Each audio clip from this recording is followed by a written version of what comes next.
Anne Boleyn arrived at Henry's court fired up with radical ideas.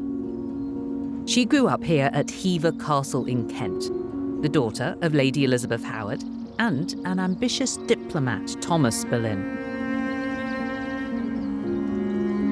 Thomas secured his younger daughter a coveted position as maid of honour in the French court. And it was there that Anne was introduced to the new ideas that were transforming Europe.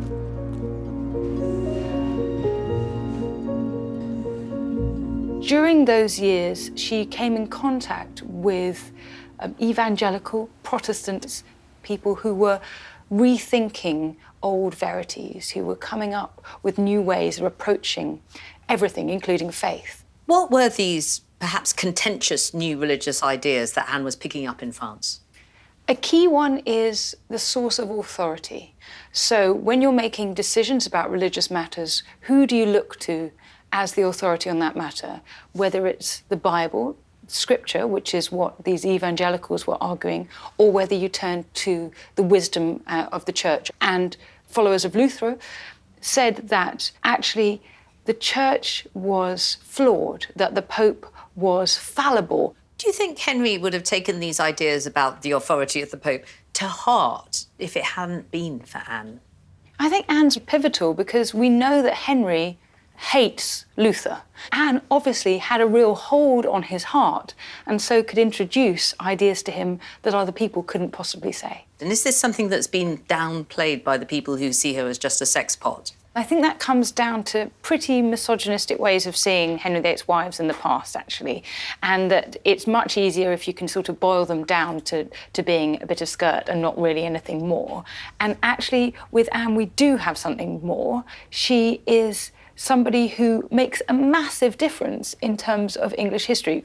We could argue that Henry VIII would not have broken with the Roman Catholic Church if it weren't for Anne's influence.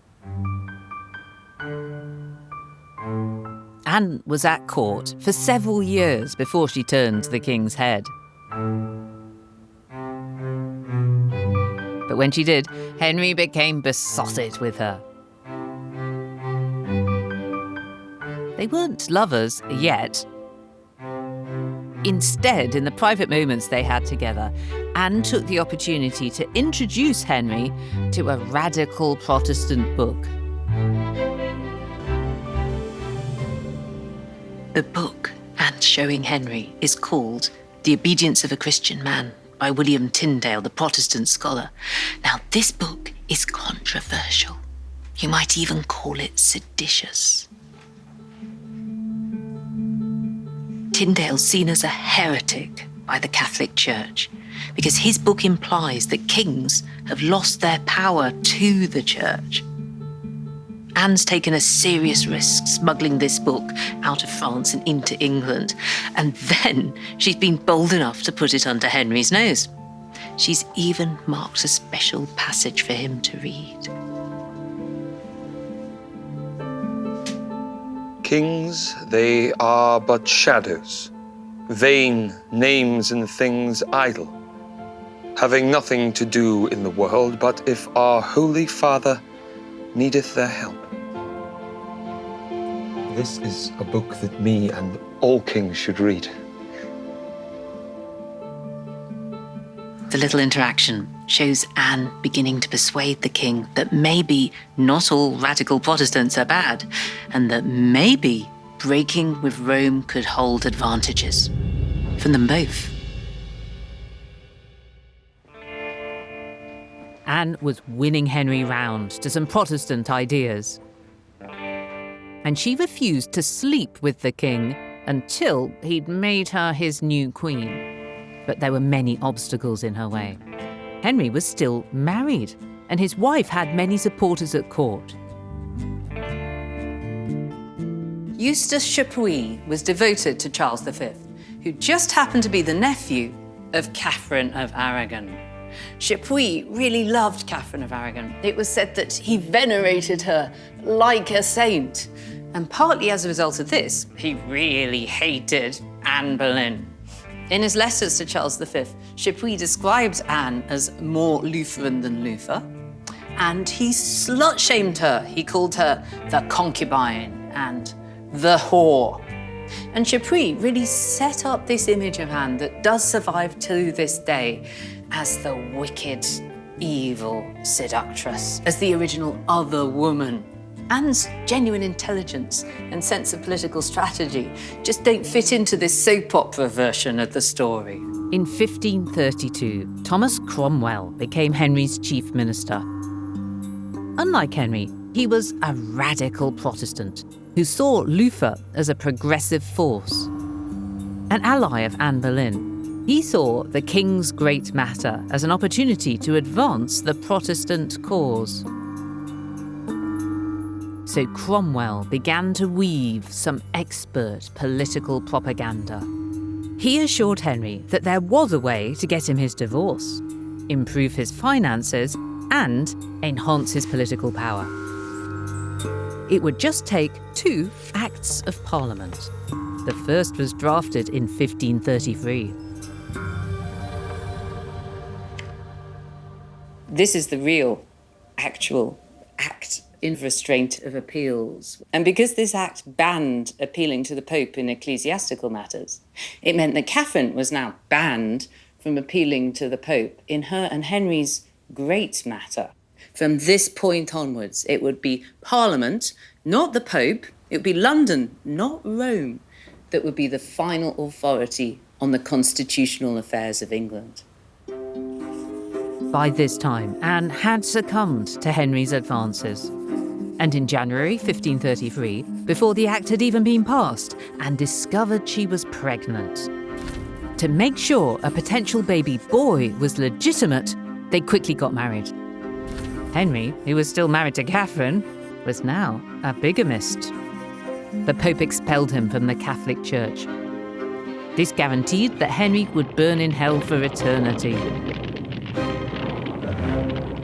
But Henry didn't seem to mind too much, because with Cromwell busy drafting his revolutionary acts, Henry seemed to feel that his powers were limitless. A year later, Cromwell produced a second bill, the Act of Supremacy. This made Henry the supreme head of a new Church of England and severed all ties with Rome. But how could he possibly justify this massive break with Rome? Well, the first clue comes in the very first line of the Act in Restraint of Appeals, where we begin to see Cromwell emerging as one of history's biggest fibbers.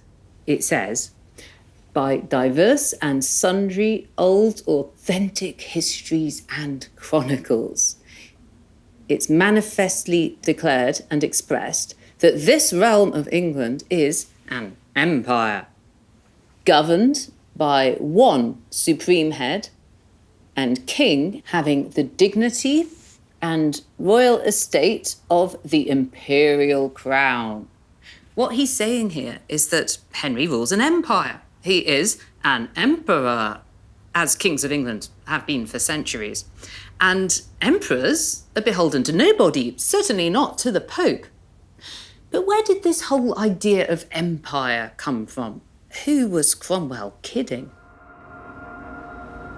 The truth is that Henry had no empire beyond the British Isles, apart from a precarious foothold in Calais that was increasingly expensive to defend from the French. But Cromwell wasn't about to let facts like these get in the way of his master plan. To justify the passage of power from Rome to London, he manipulated English history. This is the 12th century book that Cromwell used as his source and his justification.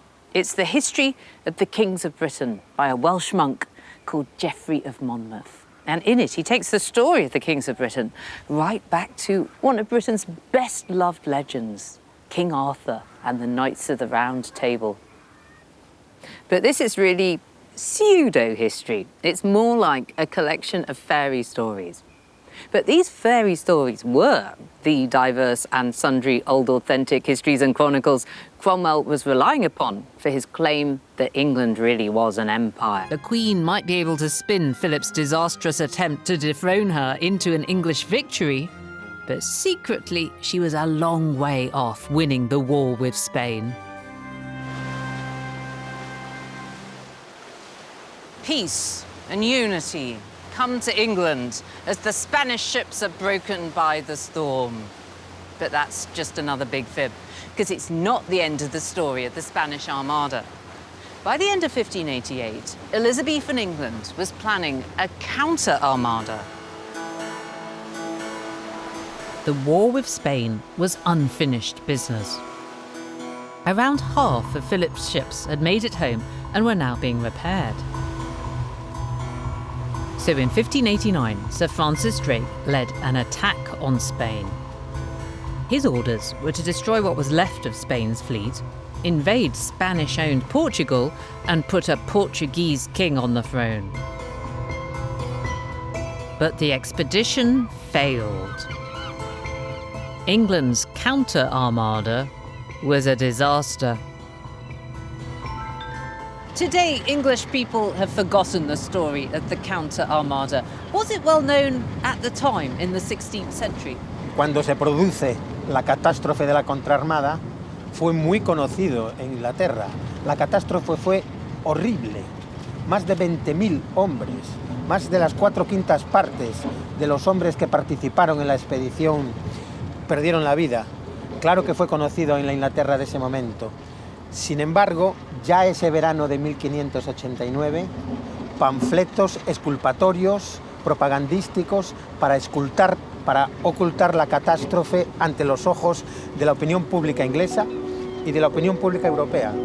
The pamphlets downplayed the failure and denounced negative accounts of the expedition as malicious slander. Hay que saber que Inglaterra e Isabel I supieron manejar muy bien la propaganda, mucho mejor que Felipe II.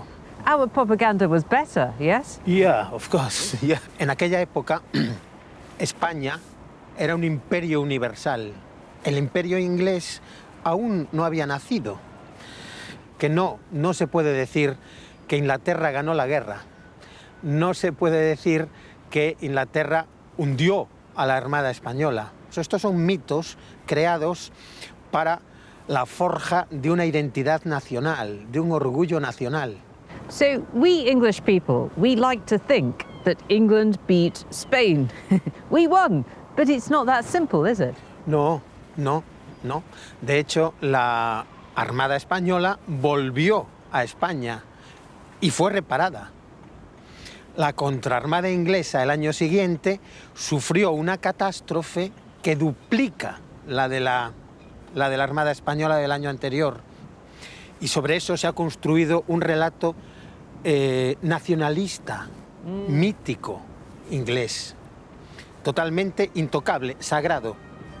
La contraarmada sería un estorbo para ese relato. La contraarmada ha desaparecido de los libros de historia ingleses por ese motivo. In November 1588, Queen Elizabeth I held a procession through London. This was her victory parade. The Queen made her way through the city to St. Paul's to give thanks. God and his chosen special monarch together had saved the day. They were the hero and the heroine at the heart of this narrative. But in reality, though, things weren't quite so heroic. Elizabeth's promise at Tilbury to reward her soldiers proved to be empty rhetoric.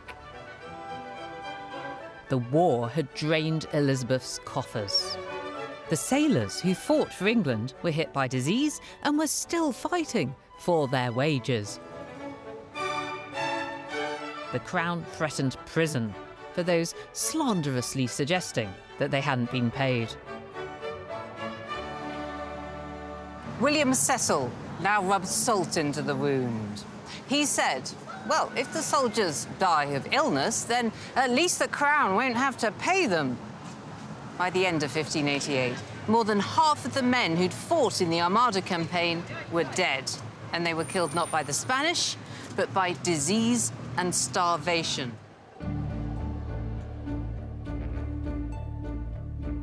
The reality of post-Armada England was economic crisis and an increasingly unpopular queen. It was time for a royal makeover. Elizabeth is now in her 50s, unmarried, and too old to produce the all-important heir to the throne. Her lustrous red locks have gone. Her face is pockmarked. More than ever, Elizabeth must conceal her frailties. Elizabeth has to manufacture an image of eternal youth. She needs to present herself as something more than merely mortal. On goes the white lead makeup to cover up her smallpox scars, and a red wig to cover up her grey hair.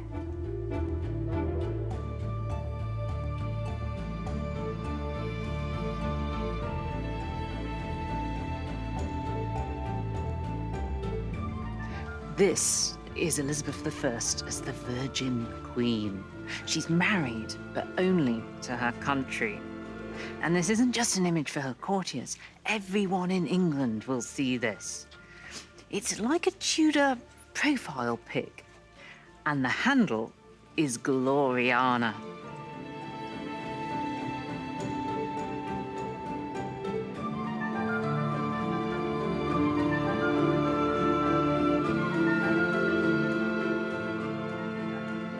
What we're seeing here is the creation of an Elizabethan marketing campaign. Elizabeth had lots of different portraits of herself commissioned, and they were sent out across England, across Europe, and all of them were loaded with propaganda messages. They said that Queen Elizabeth I is pure, that she's powerful, that she's going to make England great again.